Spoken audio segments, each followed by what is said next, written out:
welcome to 501 Week 4.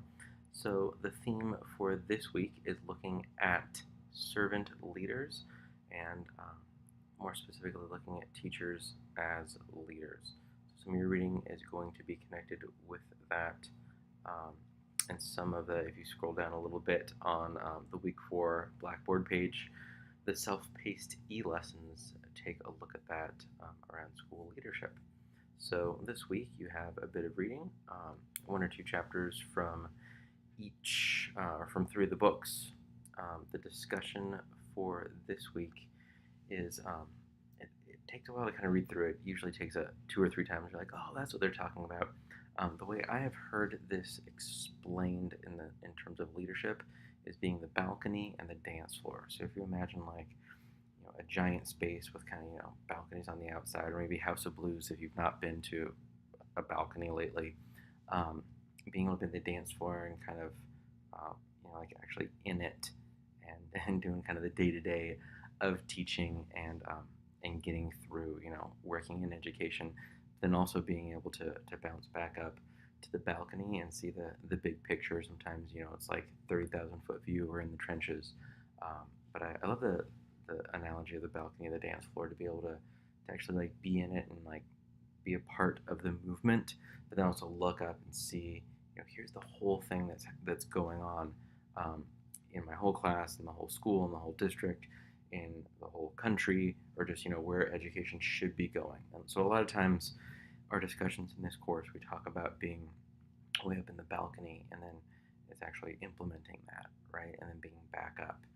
That's one thing as a school leader that I'm mindful of, is not spending too much time in one spot or the other, and even being out of the classroom, not being overly concerned with like fixing the copier or something. It's like so not fun. Or let me do a hard reset and fix that password or whatever. But also being able to the big 30,000 foot, the balcony view, the what does Fryer call it? Detached writing above it, right? So what are we looking at, the big strategic plan for our school, and how can I contribute to that? How do we tell our school story and share all the interesting things that are going on with that? So it's a great topic. I think it's my favorite discussion prompt of the whole course. So I hate to spoil the next 4 weeks for you, but this is it's a really interesting one. It's something that is difficult to be mindful of. Your assignment this week, worth about 30 points, is the National Institute of Health, the NIH online certification training.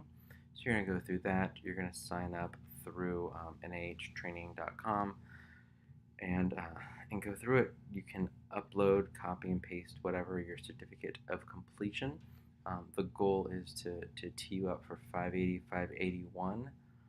So hang on to the certification. You're going to share that again, so that you don't have to worry about it as you continue your coursework and you're going for your capstone. So again, doesn't have too much to do with this course, but when you get to your capstone, you will be grateful. Like, thank you, Bill, for having this be assignment 501, and I will say you are welcome. Or I'll probably say nothing because you're thinking it. I'm not quite in your head. There's another group assignment. So as a reminder, you will often have a collaborative group assignment that's due that Sunday at midnight. So this week's one is doing a mind map. So the recommended software for this is Lucidchart. There is a Chrome app that you can install that will get you going on that. You're going to look at your Prensky reading and take 8 verbs from that referring to technology and getting nouns. So if the verb is like listening, then the noun might be YouTube, TED Talk, podcasts. So that's what that's going to be, and you're going to use a mind map to figure it out. If your group falls in love with infographics, you're on that way, go for it. The idea, though, is to introduce you to another tool. Lucidchart does a pretty good job of that, but I'm not too married to that. So that is the plan for this week. Should be fun. There's those self-paced e-lessons that are a little bit cheesy, but like really useful. And then the last big thing is as a practice quiz, mostly to just introduce you to Go Formative.